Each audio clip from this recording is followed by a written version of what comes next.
दोस्तों, कई बार आपसी रंजिश के कारण एक दूसरे के खिलाफ कई लोग झूठी एफआईआर लिखवा देते हैं। और जिन लोगों के खिलाफ झूठी एफआईआर कराई जाती है वो बेकार की परेशानियों में फंस जाते हैं। लेकिन आपके पास ऐसी रेमेडी है कि आप इस तरह की झूठी और फेक एफआईआर से कैसे बच सकते हैं। सीआरपीसी के सेक्शन 482 का यूज करके आप फेक एफआईआर के चक्कर से निकल सकते हैं। आज की इस वीडियो में हम सुप्रीम कोर्ट के द्वारा दिए गए लैंडमार्क जजमेंट के बारे में बात करेंगे, जो सीआरपीसी के सेक्शन 482 के तहत दिए गए हैं। और इस सेक्शन का उपयोग करके और सुप्रीम कोर्ट के जजमेंट का इस्तेमाल करके झूठी और फेक एफआईआर को चैलेंज कर सकते हैं। तो पहला जजमेंट है Anand Kumar Mehta versus state of Delhi. इस केस में सुप्रीम कोर्ट ने यह माना था कि कोई भी हाई कोर्ट सीआरपीसी के सेक्शन 482 के तहत एफआईआर को रद्द करने की याचिका पर विचार कर सकती है। अगर कोई व्यक्ति फेक एफआईआर को रद्द करने के लिए हाई कोर्ट में 482 सीआरपीसी के तहत याचिका दायर करेगा तो हाई कोर्ट का पावर है कि वो उस पर सुनवाई करेगी। अब इस बात से कोई फर्क नहीं पड़ेगा कि वो केस कोर्ट में पेंडिंग है या फिर उसमें चार्जशीट भी दाखिल की जा चुकी है। सुप्रीम कोर्ट का कहना है कि ये कानून का सिद्धांत है कि जब डिस्चार्ज एप्लीकेशन ट्रायल कोर्ट में पेंडिंग हो तब भी हाई कोर्ट सीआरपीसी के सेक्शन 482 के तहत अपनी पावर का यूज कर सकती है। ये धारणा बिल्कुल गलत है कि किसी व्यक्ति के खिलाफ शुरू की गई कार्रवाई में एफआईआर के प्रोसेस के तहत ही हाई कोर्ट इसमें इंटरफेरेंस कर सकती है। लेकिन ऐसा नहीं है। एक बार कोर्ट में चार्जशीट दाखिल भी हो जाए तब भी हाई कोर्ट सीआरपीसी के सेक्शन 482 के तहत सुनवाई को कर सकती है। दूसरा केस है नारायण मल्हारी धारेट वर्सेस विनायक देवराव भगत केस।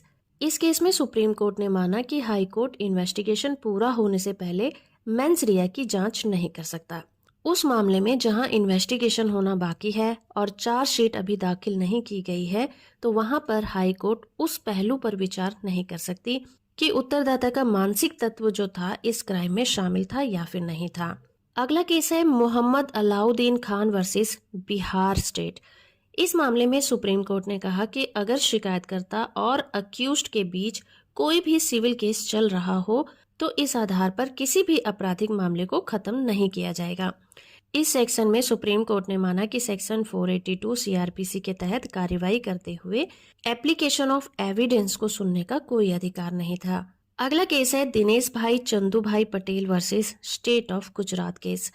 इस केस में सुप्रीम कोर्ट ने कहा कि सेक्शन 482 सीआरपीसी के तहत दी गई शक्तियों का यूज करते हुए हाई कोर्ट एक जांच एजेंसी की तरह काम नहीं कर सकता।